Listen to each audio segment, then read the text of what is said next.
오늘은 시편 묵상 세 번째 시간으로 시편 23편의 말씀을 함께 나누도록 하겠습니다.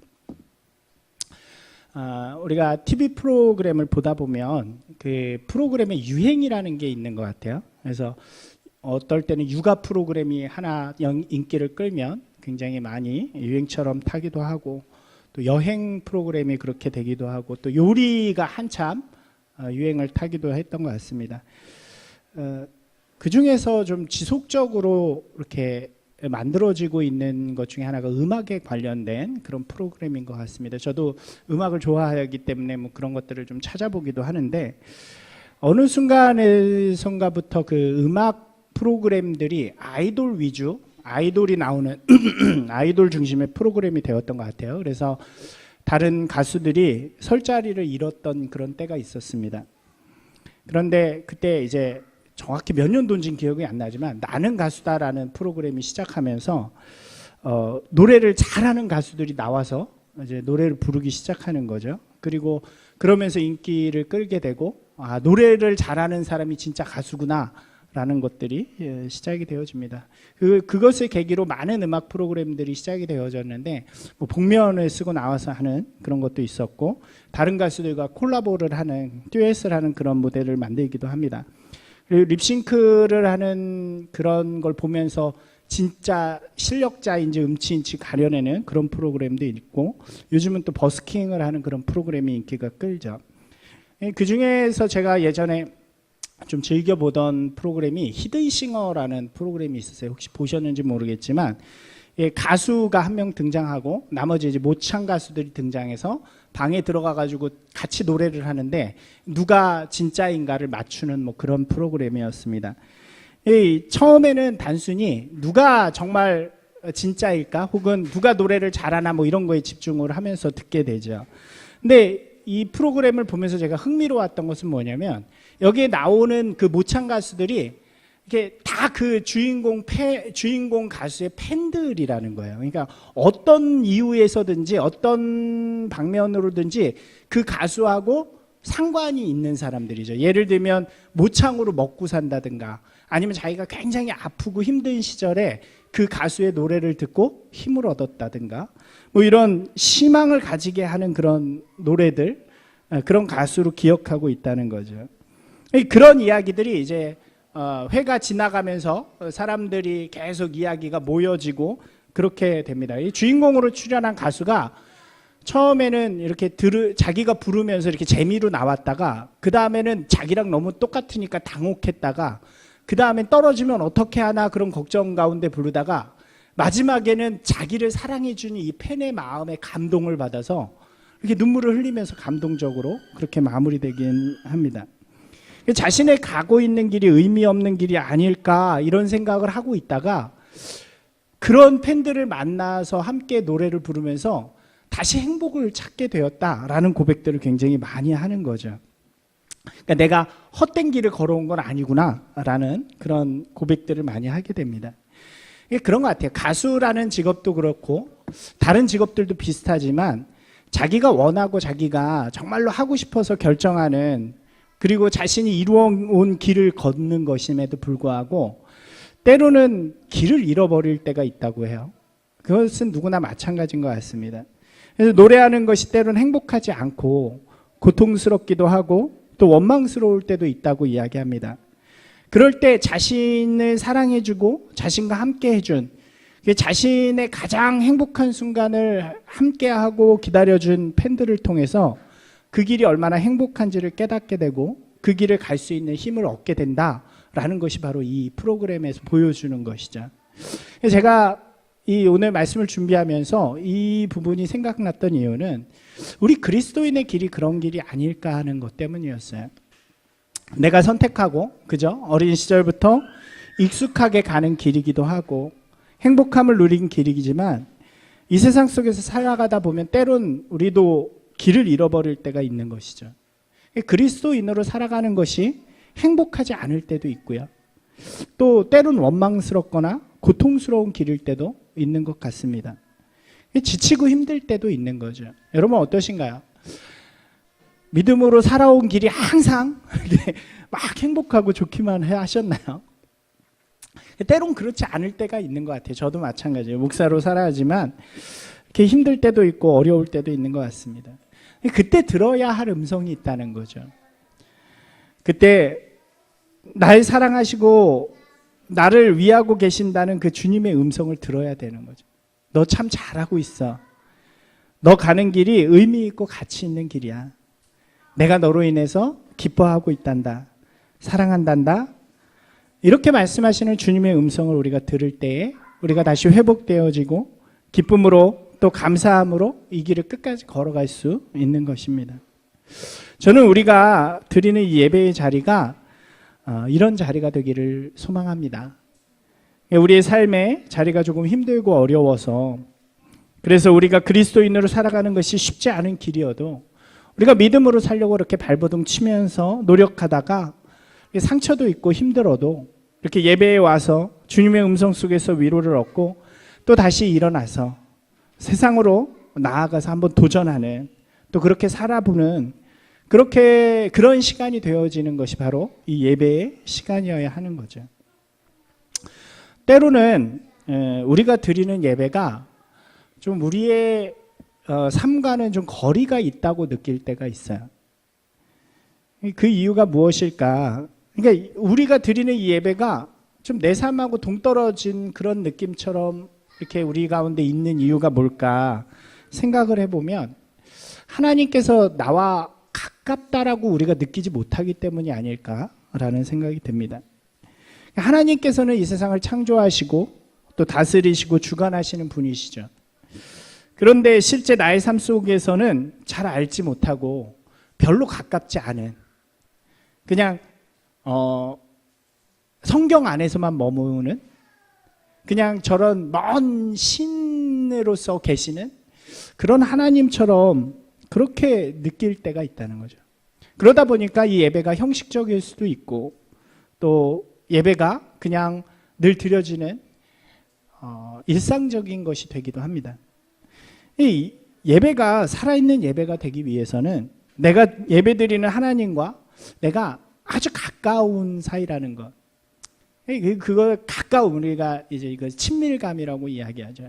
하나님과 친밀감이 있을 때 우리의 예배가 좀 살아있고 진정된 예배가 될 수 있다는 거죠.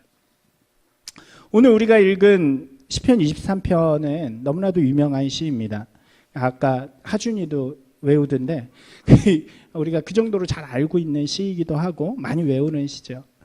여기서 다윗은 보면 자신과 하나님과의 관계를 굉장히 가까운 관계로 묘사를 합니다. 자신을 양으로 그리고 하나님을 양을 지키시고 인도하시는 목자로 비유를 하게 되는 거죠.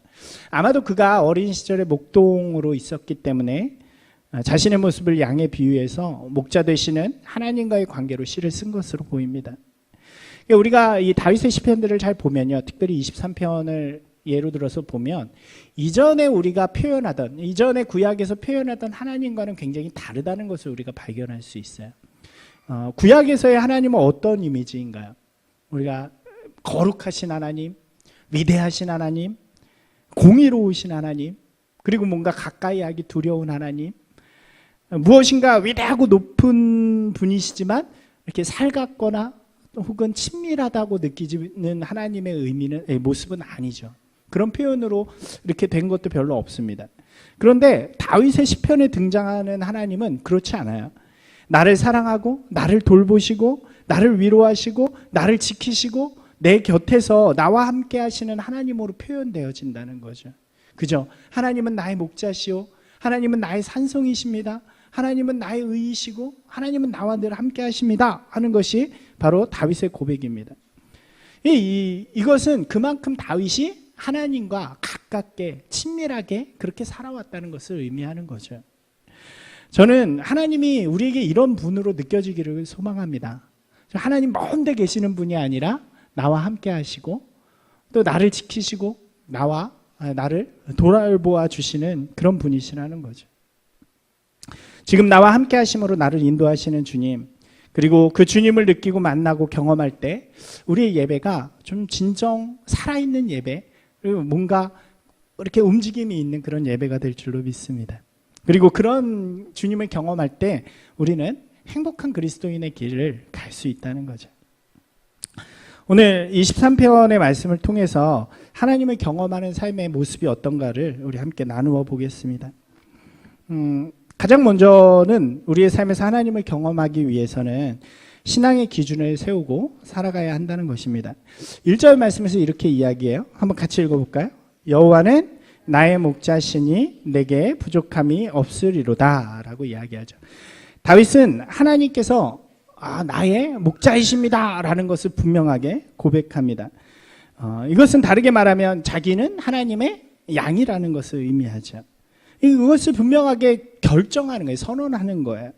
이것이 기준이라고 할 수 있겠죠. 양은 누구입니까? 양은 목자의 음성을 듣는 거죠. 그 목자의 음성에 의지해서 살아갑니다. 목자가 인도하는 곳으로 가고 목자가 주는 음식을 마십니다. 목자의 보호함 속에서 안전함을 누리고 목자의 품 안에서 잠드는 것입니다. 이것이 바로 다윗의 기준이었다는 거죠.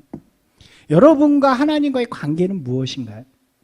이 기준이 분명하지 못하고 결정되어져 있지 않으면 우리는 세상에서 길을 잃은 양이 될 수밖에 없는 것입니다. 제가 느끼는 것은 우리의 신앙이 늘 수동적이라고 생각을 해요. 그래서 양이라고 표현되었는지 모르겠지만 늘 목적 없는 신앙이나 기준 없는 신앙을 가질 때가 많은 것 같아요. 그래서 하나님이 해주시면 좋고 그렇지 않으면 그냥 내 마음대로 사는 인생이 될 때가 많다는 것입니다. 그러면 하나님을 경험할 수 없다는 거예요. 하나님이 역사하셔도 하나님의 손길인지 알 수 없는 것입니다. 기준이 없으면 그렇습니다. 여러분, 기준을 분명하게 세우는 사람이 되어야 합니다. 여러분 누구신가요? 하나님은 누구신가요? 여러분과 하나님과의 관계는 무엇인가요? 저는 이래요. 저의 기준은 이래요. 저는 하나님을 주님이라고 부르는 사람입니다. 주님은 로드, 주인님을 의미하는 거예요. 하나님은 주인님이니까 나는 그의 종이 되어지는 거죠.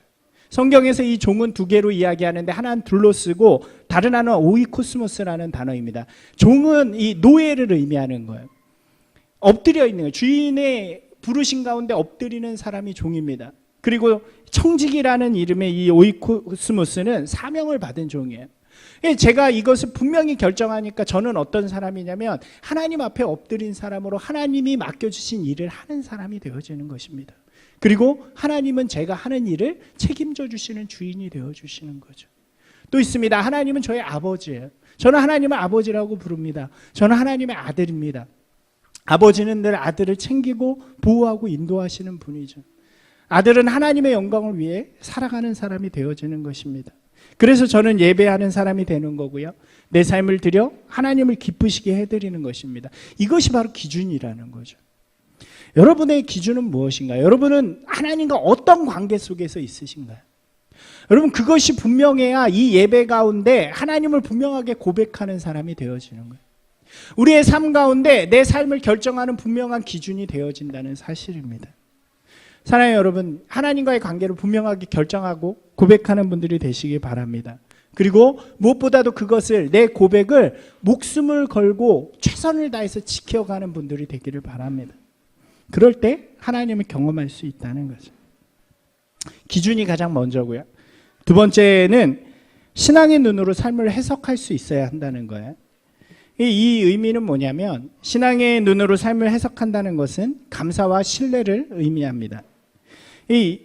나를 이끄시고 인도하시는 분이 하나님이심을 고백하고 감사하는 삶이 되어야 한다는 거예요. 어떠십니까? 여러분들을 감사하면서 살아가시나요? 2절 말씀 한번 같이 읽어볼까요? 그가 나를 푸른 풀밭에 누이시며 쉴만한 물가로 인도하시는 도다. 이 23장은 이 다윗이 양에 대해서 매우 잘 아는 사람이잖아요. 묵동을 해서. 그래서 양의 습성을 가지고 이야기를 해요. 여기 보면 양들이 매우 자기중심적인 동물이라 그래요. 보통 우리가 성경에서 우리를 양으로 비유하기 때문에 양에 대한 호감이 있죠. 여러분 어떠신가요? 양이라 그러면 되게 좋은 느낌이신가요? 싫은 느낌이신가요? 야, 이 양아, 이게 낫나요? 양이 늑대야, 이게 낫나요? 우리가 양이라는 것을 굉장히 좋게 볼 때가 있죠. 근데 실제로 이 양이라는 동물이요, 그렇게 호감이 갈 만한 동물이 아니라 그래요. 이 실제 양은 눈도 나쁘고요. 머리도 나쁘고 아주 고집도 세다고 합니다. 자기 멋대로라 그래요. 그래서 배고프면 절대로 눕지 않는다고 그래요. 자기의 배를 다 채워줄 때까지 쳐서 기다리는 게 바로 양이라 그럽니다. 목자가 그걸 아니까 어떻게 하냐면 이 양들을 위해서 푸른 풀이 가득한 풀밭으로 계속 인도해 주는 거예요. 그리고 나서 푸른 풀밭으로 가서 다 먹이고 나면 그때 어떻게 해요? 양이 그 자리에 눕게 되어지는 거죠. 배부르게 먹이고 그곳에서 누이는 것이 바로 목자의 역할이라고 이야기합니다. 우리가 그런 관점에서 이 말씀을 읽어보면 좀 더 이해가 되겠죠. 또 양들이요, 얼마나 겁이 많은지 이제 잔뜩 먹였으니까 물을 마셔야 될 거 아니에요. 그리고 그래서 이렇게 냇가로 데려가면 물이 조금만 빠르게 흘러도 얼마나 겁이 많은지 들어가질 못한다 그래요. 물을 마시러 가질 못한다는 거예요. 그래서 목자가 어떻게 하냐면 그 빠른 물살을 이렇게 느리게 하기 위해서 손수 이제 돌들을 갖다가 거기에 뚝을 쌓는 거죠. 그러면 그 아래는 물이 좀 잔잔히 흐르게 되잖아요. 그러면 양들이 그 물가로 들어가서 목을 축이게 되는 것입니다. 이게 바로 그런 의미가 되는 거죠. 그가 나를 푸른 풀밭에 누이시고 쉴만한 물가로 인도하시는도다. 그런데요, 재미있는 것은 그 양이 이렇게 목자들이 노력을 해도 고맙다고 꼬리 하나 흔드는 양이 없다는 거예요. 당연한 줄 안다는 거죠. 왜 우리가 개는 자기를 인간을 주인으로 여기지만 고양이는 집사로 여긴다 그러잖아요.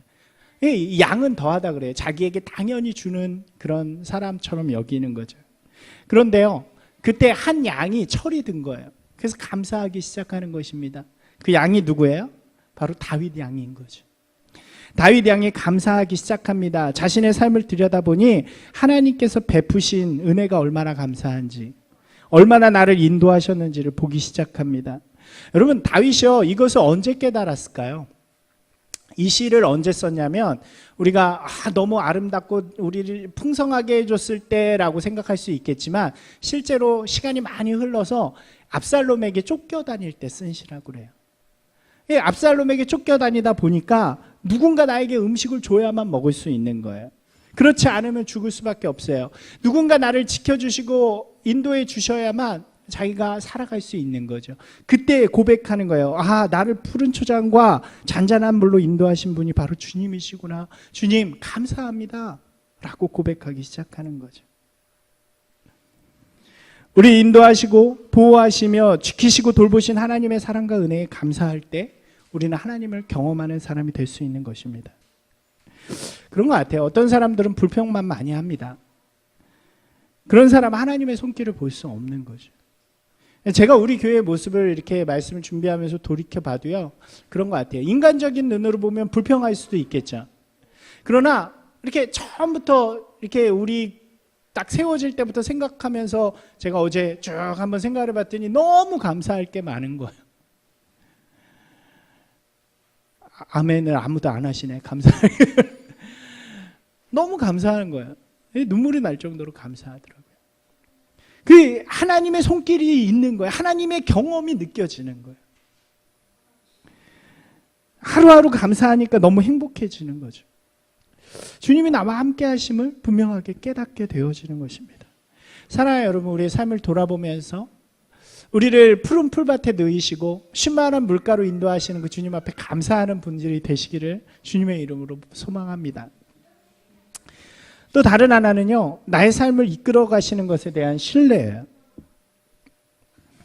우리 3절 한번 읽어볼까요? 예. 읽겠습니다. 내 영혼을 소생시키시고 자기 이름을 위하여 의의 길로 인도하시는 도다 라고 이야기하죠. 그러니까 다윗은 하나님은 어떤 분이라고 고백하는 거예요. 내 영혼을 소생시키시고 나를 인도하시는 분은 오직 하나님이십니다 라고 고백하는 것입니다. 양이요, 자기 멋대로 다닌대요. 아까 눈도 이렇게 안 좋다 그랬잖아요. 근데 이 눈이 안 좋으니까 멀리 못 본다 그래요. 그러니까 뭐만 보냐면 자기 눈앞에 있는 것만 봅니다.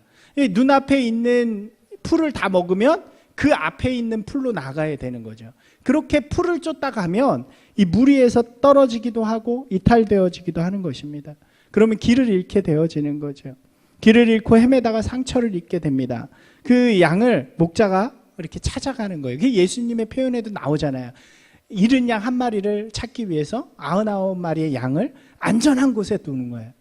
안전한 곳에 두고 한 마리의 양을 찾아가시는 예수님의 모습이 나오죠. 똑같아요. 이 양 같아서 우리가 길을 잃고 막 그렇게 가는 거죠.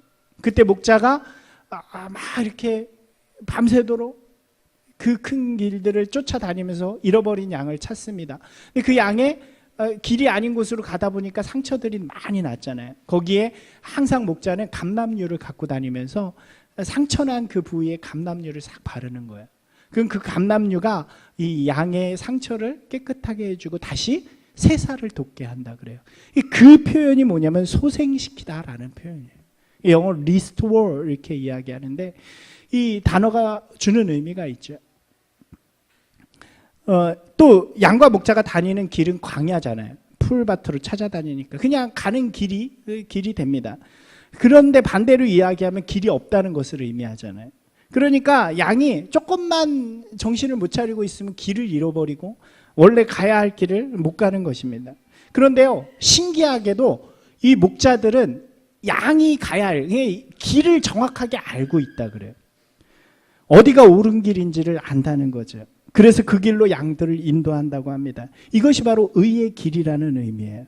내 영혼을 소생시키시고 자기 이름을 위하여 의의 길로 인도하신다는 말이 바로 그런 의미죠. 우리가요, 동일한 것 같아요. 세상을 살아가다 보면요, 어느 길로 갈지를 몰라서 헤맬 때도 있고 또 그렇게 헤매다 보면 상처를 받기도 합니다. 그럴 수 있어요. 그 상처는 가끔은 우리가 감당할 수 없을 정도로 깊고 아플 수도 있습니다. 그죠? 이 신앙의 눈은 뭐냐면 우리 목자 되시는 주님이 우리를 소생케 해주신다는 것을 신뢰하는 거예요. 주님께로 나오면 내가 받은 모든 상처, 아픔들이 주님의 은혜 가운데 깨끗이 씻기고 새 살이 돋을 것이라는 믿음을 갖고 있는 거죠. 그래서 우리는 날마다 주님 앞에 나아가는 것입니다. 그리고 우리의 상처를 드러내고 주님, 우리가 이렇게 아픕니다. 우리가 이렇게 상처받았습니다 라고 고백할 때 주님께서 우리를 안아주시고 치유해 주시고 새롭게 해주신다는 거죠. 이것을 신뢰하는 것이 바로 신앙의 눈으로 삶을 바라보는 것입니다. 4절에 보니까요, 우리가 서 있는 것이 사망의 음침한 골짜기 같을 수 있다는 거예요. 그 골짜기에서 하나님의 도우심을 바라보는 사람은요, 두렵지 않을 수 있다는 거예요. 여기 보니까 뭐가 나오냐면 막대기와 지팡이가 나와요. 찾아보니까요, 이 막대기는 뭐냐면 그 목자가 양을 지킬 때 짐승들이 오잖아요. 뭐 이리 때나 늑대 때나 우리 다윗을 보면 사자와 곰 같은 것도 때려 죽였다고 이야기하죠. 몽둥이는 한 팔만한 정도의 나무 몽둥인데 거기에 이렇게 앞에 쇠가 박혀 있었다 그래요. 그걸 들고 다니면서 짐승이 오면 다 때려서 잡는 거죠. 때로는 이렇게 던져서 잡기도 하고, 우리가 다윗이 물매를 잘했다라는 것을 생각해 보면 그것들이 우리가 그려질 수 있겠죠. 사자와 곰도 때려잡을 수 있는 그런 거예요.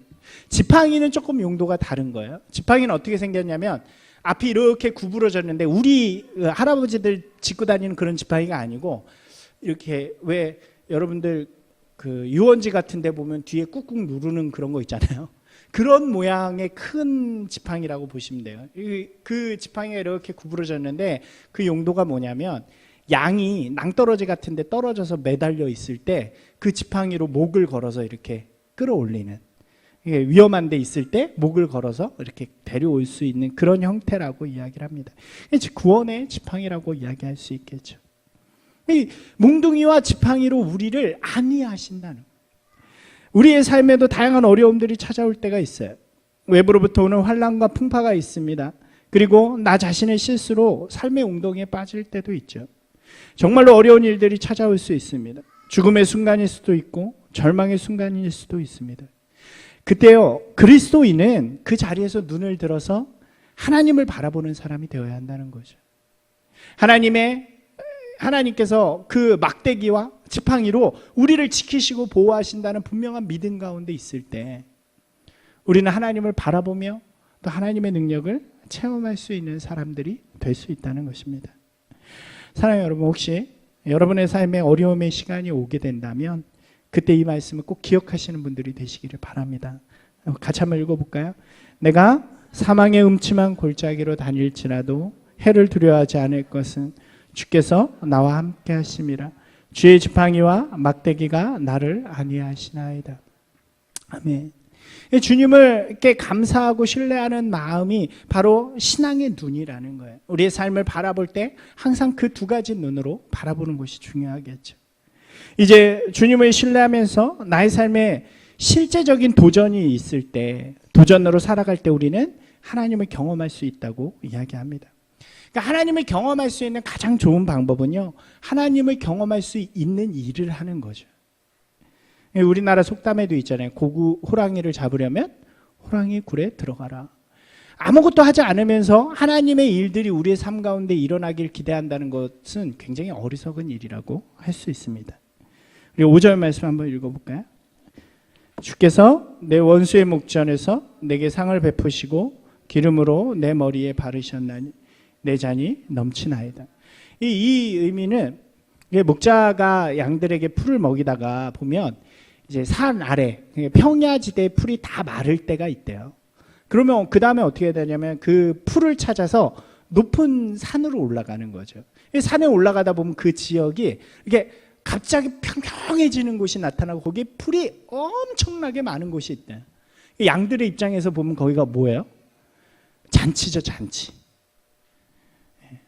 그곳을 뭐라고 부르냐면 메사라고 부른다고 합니다. 메사. 근데 이 메사에는 문제가 있어요. 뭐냐면 독사가 많대요. 이 독사 굴들이 많고, 여기서 말하는 원수의 목전에서 베푸시는 잔치가 바로 그런 거죠. 근데 이 독사들이 스스거리니까 이 양들이 얼마나 무서워요. 그래서 가까이 가지 못하는 거예요. 잔치가 베풀어졌는데도 가까이 가지 못합니다. 그래서 이 목자가 어떻게 하냐면 양의 코와 머리에 기름을 바른대요. 그리고 거기를 다 돌아다니면서 독사굴처럼 보이는 곳에 기름을 다 발라놓는다 그래요. 왜 기름을 발라놓을까요? 이 뱀이 기름을 제일 무서워한대요. 기어다녀야 되는데 미끄러우니까 그렇다고 그래요. 냄새도 싫어한다고 합니다. 그렇게 하고 나면 독사가 나오지 못하고 나와서도 자기 위협을 할 수 없는 거죠. 그러면 양들은 이제 편하게 이 원수의 목전에서 풀을 마음껏 즐길 수 있는 것입니다. 그런데 문제는요, 이렇게 앞에 풀이 넘치고 목자가 이런 보호장치를 해줘도 두려워서 가지 못하는 양들이 있다는 거예요. 내 원수의 목전에서 내게 상을 베푸셨음에도, 내 원수의 목전에서 잔치를 베풀어서 와서 먹어라 라고 이야기함에도 불구하고 아무것도 하지 못하는 양들이 있다는 거죠. 여러분, 우리의 모습이 그럴 때가 있지 않을까요? 다윗이요, 하나님의 능력을 경험하게 된 때는요, 하나님의 이 용기를 가지고, 이 다윗이 골리앗보다 더 강할 때가 아니었어요. 비록 약했지만 하나님께서 나와 함께 하신다는 분명한 확신을 가지고 하나님의 이름으로 그 골리앗 앞에 나갔을 때 하나님을 경험할 수 있는 놀라운 역사가 일어나게 되는 거죠. 사랑하는 여러분, 이것이 원리인 줄로 믿습니다. 하나님께서 이미 우리에게 베풀어 주셨어요. 이미 할 수 있는 길을 주셨어요. 그럼에도 불구하고 우리는 두려워서 혹은 어떤 이유로 하나님 앞에 도전하지 못하는 거죠. 그러면 아무 일도 일어나지 않는 것입니다. 여러분, 우리가 기도해봐야 응답이 있는 거고요. 그죠? 사랑해봐야 사랑의 역사가 있는 거고요. 행동해봐야 하나님의 뜻이 이 땅 가운데 나타나는 것을 경험할 수 있는 것입니다. 사랑하는 여러분, 기도하는 분들이 되시기 바랍니다. 해보는 거예요. 이렇게 익숙한 거 말고 이런 것까지 기도해도 돼? 라고 하는 것도 한번 기도해 보는 거죠. 여러분, 사랑해 보는 분들이 되시기 바랍니다. 어디까지요? 우리 성경에 예수님이 말씀하신 것처럼 원수까지도 사랑해 보는 거죠. 여러분, 행동해 보는 거예요. 어디까지 행동합니까? 우리가 할 수 없다고 여겨지는 것까지. 아, 내가 전도할 수 있을까? 내가 저 사람한테 복음을 전할 수 있을까? 그때 한번 해보는 거예요. 우리가 뭐 말을 잘해서 해요. 그냥 한번 해보는 거죠. 그때 무슨 일이 일어나는지를 보는 거예요. 그래서 에베소서에서 말씀하시잖아요. 하나님을 기쁘시게 할 것이 무엇인가? 시험하여 보라. 그때 어떤 일이 일어나는지를 한번 우리가 경험하는 분들이 되시길 바랍니다. 교회를 위해서, 친구를 위해서, 나라를 위해서 기도하는 분들이 되십시오. 그러면 그 기도가 반드시 열매 맺힐 때 우리가 하나님을 경험하는 귀한 역사가 일어나는 것입니다. 누가 이렇게 썼더라고요. 기쁨이 없는 것은 감사하지 않기 때문입니다. 소망이 없는 것은 예배하지 않기 때문입니다. 체험이 없는 것은 기도하지 않기 때문입니다. 사랑하는 여러분, 우리가 해봐서 이 모든 것을 누리는 저와 여러분이 되기를 주님의 이름으로 축원합니다. 이제 다윗은 마지막으로 자신의 천국의 소망을 노래합니다. 우리 6절 말씀 읽어볼까요? 나의 평생에 선하심과 인자하심이 정녕 나를 따르리니 내가 여호와의 집에 영원히 거하리로다 라고 이야기합니다. 다윗이 하나님의 집에 영원히 거하는 소망, 그것을 노래하는 거죠. 우리에게 적용해 보면 우리의 삶이 이 세상에 있다는 거죠. 그래서 열심히 살아야 합니다. 최선을 다해서 의미 있는 인생을 살아야 하고 다른 사람에게 영향력을 가져야겠죠. 짧은 인생이기 때문에 그렇습니다. 그러나 더 중요한 것은 우리의 삶이 지금 이 세상에서 끝나지 않는다는 것을 우리가 분명하게 알아야 된다는 것입니다. 아니, 고백해야 한다는 것이죠. 이 세상이 끝나면 반드시 하나님과 함께하는 영원한 천국이 있다는 분명한 소망을 고백하는 저와 여러분이 되기를 소망합니다. 그렇게 고백하며 살아가야 이 땅 가운데서 담대하게 그리고 주님의 뜻을 경험하면서 사는 사람이 될 수 있다는 거죠. 우리는요, 천국의 소망을 가지고 오늘 우리의 삶을 천국처럼 살아가는 사람들이 되어야 돼요. 아멘이신가요? 다시 한번 해볼까요? 천국의 소망을 가지고 오늘 우리의 삶을 뭐처럼 살아요? 천국처럼 살아가셔야 돼요. 여러분이 살아가는 그곳이 천국이 되어져야 합니다. 여러분 때문에 천국이 되어지는 거죠. 그럴 때 하나님이 역사하시고 우리와 함께 하시는 것입니다. 이 천국의 소망이 없으면 어떻게 되냐면 오늘만 중요한 사람이 되어지죠. 오늘 나만이 중요한 삶이 되어집니다. 여러분, 오늘 나만 중요한 사람들끼리 모여 살면 그곳이 어딜까요? 그곳이 지옥이 되어지는 거예요. 그죠? 양보할 수 없고 서로 자신의 이익만을 위해 싸우고 그런 곳이 되어지면 그곳이 바로 지옥이라고 할 수 있는 것입니다. 하지만 오늘 여기가 끝이 아니라는 것을 아는 사람들이 그 안에 있을 때 그 지옥 같은 곳이 점점 천국으로 변해갈 수 있다는 거죠. 오늘이 끝이 아니기 때문에 더 나은 미래를 만들어갈 수 있는 것이고 또 오늘이 끝이 아니기 때문에 우리가 소망함으로 이 세상을 아름답게 만들어갈 수 있는 것입니다. 사랑하는 여러분, 자꾸 신앙을요 오늘 내 필요에 맞추는 분들이 되지 않기를 소망합니다. 신앙은요 천국을 바라보는 거예요. 그리고 그 천국이 오늘 우리의 삶 가운데 이루어지도록 만들어가는 거죠. 그것이 우리 가운데 분명해야 이렇게 전도도 가능한 것 같아요. 그렇지 않을까요? 나만 천국 갈 수는 없잖아요. 내 사랑하는 사람들도 함께 천국 갈 수 있도록 우리가 또 전도하는 인생이 될 수 있는 거죠. 사랑하는 여러분, 천국의 소망을 누리는 분들이 되시기 바랍니다. 천국의 소망을 마음에 품고 살아갈 때 우리 삶의 자리에서 하나님을 바라볼 수 있고 또 하나님을 경험하는 삶을 살아갈 수 있게 되는 것입니다. 말씀 좀 정리할게요. 다윗은 자신의 목동의 때를 비추어서 하나님을 경험하는 삶을 노래하기 시작합니다. 하나님이 오직 자신의 목자 되심을 노래하고 하나님께서 인도하심을 신뢰하며 감사하는 삶을 살아갑니다. 또 주님의 주신 능력으로 삶 가운데서 담대히 도전하고 천국의 소망을 소리 높여 찬양하는 것입니다. 사랑하는 여러분, 우리 안에도 이 동일한 노래가 좀 울려 퍼지기를 소망합니다. 우리의 삶의 자리에서 우리와 함께 하시고 우리를 인도하시는 우리의 주님을 신뢰하고 또 감사하면서 주님과 동행하는 또 주님을 경험하는 주님의 백성이 되시기를 주님의 이름으로 축원합니다.